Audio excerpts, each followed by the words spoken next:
Hello, नमस्ते। आप लोगों का स्वागत है। मैं आप लोगों को गणेश जी का भजन सुना रही हूँ।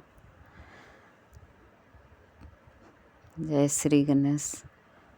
पहिल पूजा होला तोहार हो, गौरी के ललनवा। पहिल पूजा होला तोहार हो, गौरी के ललनवा। सोने सुराही गंगा जल पानी, सोने सुराही गंगा जल पानी। चरना पखारब तोहार हो, गौरी के ललनवा। चरना पखारब तोहार हो, गौरी के ललनवा। पहिल पूजा होला तोहार हो, गौरी के ललनवा।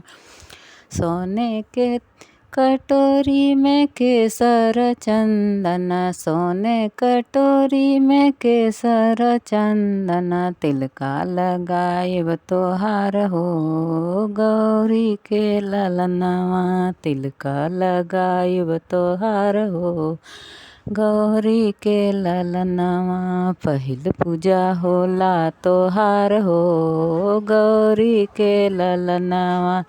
सोने के थाली में मेवा मिठाई, सोने के थाली में मेवा मिठाई। भोगवा लगाइब तोहार हो, गौरी के ललनवा। भोगवा लगाइब तोहार हो, गौरी के ललनवा। पहिल पूजा होला तोहार हो, गौरी के ललनवा। सोने के थाली कपूर दिया बाती, सोने के थाली कपूर दिया बाती। आरती उतारब तोहार हो, गौरी के ललनवा। आरती उतारब तोहार हो, गौरी के ललनवा। पहिल पूजा होला तोहार हो, गौरी के ललनवा।